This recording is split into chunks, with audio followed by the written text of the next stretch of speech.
Jason Gillespie बेचारा पाकिस्तान का red ball का कोच वो ना वो वाला काम कर रहा है कि वो पता नहीं सुनानी बेटी को नहीं कहना बहू को सुनाना नहीं कहना बेटी को सुनाना बहू को, ऐसे ही है ना को मुहावरा। हाँ, वो बेचारा वो वाला काम कर रहा है, स्टेटमेंट्स दे रहा है और उन स्टेटमेंट्स के बीच में बेसिकली उसकी इल्तिजा भी है।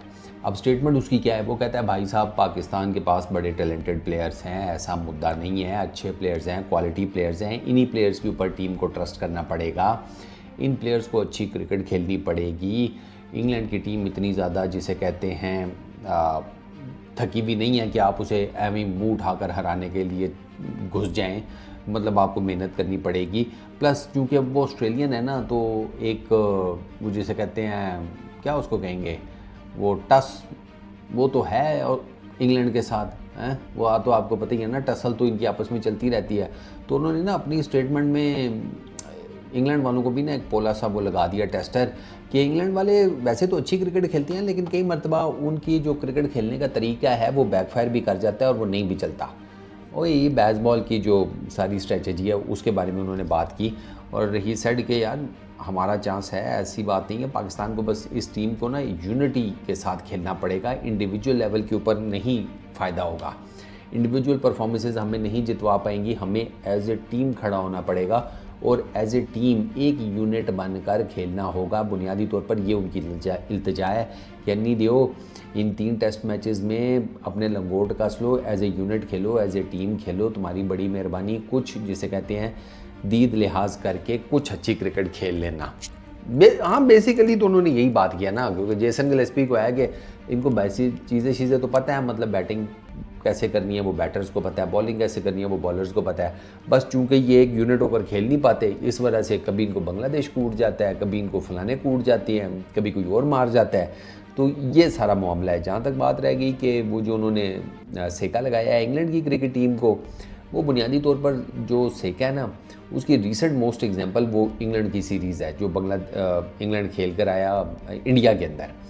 उसमें फिर आपको पता है कि उससे पहले ब्रिटिश मीडिया ने या इंग्लैंड का जो मीडिया है उसने बड़ी बातें की, हम बेसबॉल से ये कर देंगे, हम बेसबॉल से जैसे कहते हैं इंग्लैंड की वो इंडिया की पिचेस उखाड़ कर फेंक देंगे, इतने रन स्कोर करेंगे, हमारे बॉलर्स इतनी विकेट्स लेंगे, हमें हल्का मत लो, टीम इंडिया अपने घर में बहुत अच्छी, मतलब उन्होंने भाई साहब वो सही जिसे कहते हैं ना शेख चीनी बने हुए थे। उन्होंने अपने दिमाग के अंदर ना इंडिया को वो 5 टेस्ट मैच की सीरीज़ 5-0 से नहीं 10-0 से मारी थी। हर टेस्ट मैच उन्होंने अपने हिसाब में 2-2 मरतबे इंडिया को हराया हुआ था अपने दिमाग में।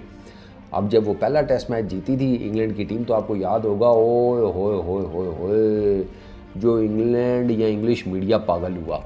आपकी सोच है, जाकर उनकी रिपोर्ट्स पढ़ना, उनको तो वो तो ऐसे लग रहा था कि भाई साहब सारे एक रॉकेट के ऊपर बैठ कर ना निकल गए मार्स के ऊपर।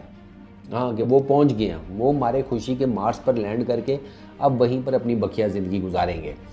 वो फिर इंडिया वालों ने ना नीचे से वो जिसे कहते हैं मार के ना वो क्या उसको कहेंगे कमंद, हाँ वो मतलब वो फेंकते नहीं वो नीचे से ऊपर वो चीज़ वो पुरानी फिल्मों में चढ़ने के लिए दीवारें शवारे, तो वो उन्होंने मारा इंडिया वालों ने, उनको पूरे सबको नीचे लेकर आए फिर अगले 4 टेस्ट मैचेस में और एक भी बंदा नहीं ऊपर छोड़ा उन्होंने।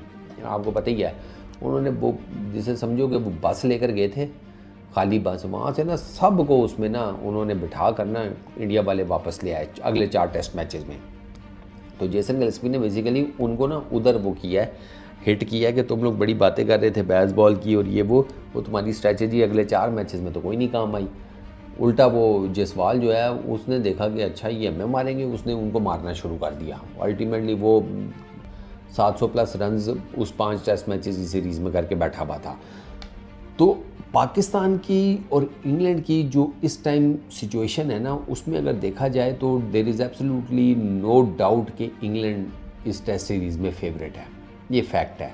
लेकिन जो मुल्तान की जिस तरीके से पिच बनाई गई है, मतलब लग तो काफ़ी ग्रीन रही है अनलेस और अनटिल के आखिरी दिन में या एक दिन पहले घास घूस सारी काट ना दें, उसकी मुकम्मल तौर पर शेव ना कर दें, तो वो फिर अगर उस तरह का मामला ना हुआ तो फिर आपको एक बड़ी ग्रीन टॉप किस्म की विकेट ही देखने को मिलेगी और उसके ऊपर फिर पाकिस्तान डेफिनेटली अपने चांस लेगा। ये अच्छी बात है कि पाकिस्तान ने ना विकेट्स एटलीस्ट ऐसी बनानी शुरू की हैं कि जहाँ पर एक फेयर मुकाबला हो। मतलब पाकिस्तान के बैटर्स ऐसा नहीं है कि सेंचुरियाँ मार मार पागल हो रहे हैं, बॉलर्स जो हैं वो सेंचुरियाँ खा खा पागल हो रहे हैं दूसरी टीम से। ये ऐसी विकेट्स बनाए कि जहाँ पर बैटर्स के पास भी ऑप्शन हो, बॉलर्स के पास भी ऑप्शन हो, विकेट दोनों को फेवर कर रही हो किसी न किसी लेवल के ऊपर। और पिंडी की विकेट की तरह की मुझे वो विकेट नज़र आई जो उसकी मैंने इनिशियल तस्वीरें देखी हैं, तो उसके ऊपर तो अगर इस किस्म की कोई विकेट पाकिस्तान बनाता है, तो अगर डिसिप्लिन दिखाती हैं, वाकई एक यूनिट बनकर खेलते हैं, तो पाकिस्तान के ऐसा नहीं है कि चांसेस नहीं है।